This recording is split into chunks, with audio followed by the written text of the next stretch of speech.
Career profile, Linda Ames. Can you remember being 14? Did you ever do something dumb? Maybe so dumb that you needed a second chance? Working for the Department of Corrections helps youth have a second chance and helps adults reform. Stephanie, a local community corrections specialist for adults, says that when they have even one success, it's grand. It makes long, hard days worth it. Jobs with the Department of Corrections in Washington State are mostly with state and local governments. There are many different divisions and programs. In 2012, Bill 6204 took effect to fundamentally change community corrections in Washington. The law is designed to increase offender compliance and connect offenders with evidence-based programs that reduce the likelihood they will commit new crimes once their supervision ends.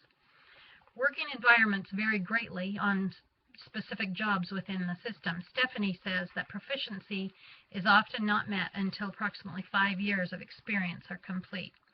The demands of the job often lead to long work hours. For example, many agencies rotate an on-call officer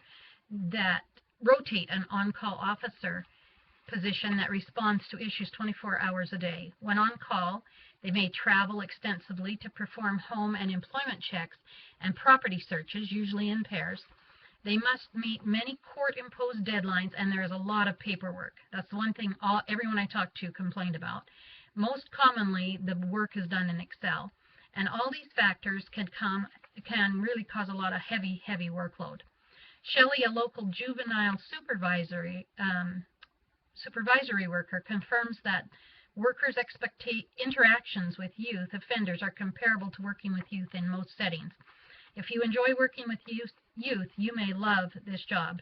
You make a difference every day, and some days you wonder, but overall you feel like you influence and model positive, beneficial behaviors.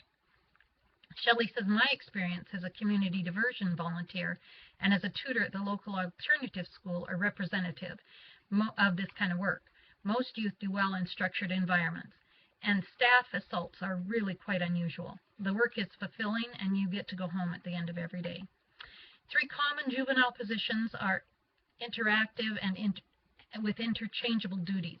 Juvenile detention monitor, probation managers, and treatment counselors. Detention monitors mostly watch electronic and digital monitors and cameras, supervising at a distance in conjunction with a partner, but the partners may rotate among the incarcerated youth, acting as role models or probation managers. They may transport offenders to interventions also. Probation managers were previously called probation officers, but titles have changed to reflect the new evidence-based goals and laws. They directly supervise youth in multiple settings for compliance and help remove or prevent barriers. They also conduct aggression replacement training and other courses. Treatment counselors may act in the capacity of both previous jobs and also conduct functional family therapy sessions with youth and families that qualify as moderate or high risk. Although more education is preferred, usually this position, particularly in rural areas, is filled by those holding bachelor's degrees. Stephanie monitors adults on probation in multiple settings. Unlike juvenile caseworkers, they carry weapons, guns, tasers, pepper spray, etc., and wear ballistic protection. They do warrant arrests and go into residence as needed. They must qualify twice yearly for the certifications for these weapons, and they run groups such as addiction recovery and chemical dependency. They also have lots of mutual support from each other and try not to take each other or themselves too seriously all the time. They're very close-knit with a lot of open, raw communication between them. Typical stressors in these type of positions are working with criminal offenders and may be assigned to work in high crime areas or institutions where there's a risk of violence, or communicable disease is another serious consideration. They also interact with family members and friends of clients, and these people may be upset or difficult to work with, and as a result the work can be very stressful. Stephanie indicates this applies more to those working with adults, and workers with juveniles seldom experience this level of risk. Typical benefits for these jobs: Department of Correction employees and their families enjoy an impressive number of benefits. It's stable employment with a complete compensation package, medical, dental, vision insurance, 22 days paid vacation per year depending on the years of service, 12 days paid sick leave, 11 paid holidays, retirement plans, group life insurance, tuition waivers for colleges and universities in the state. And the list just goes on and on. It's quite extensive. There's many more parts to it. Common job tasks. Community Correction Division's primary goals are to promote public safety, and they advise offenders and develop rehabilitation plans for them to follow.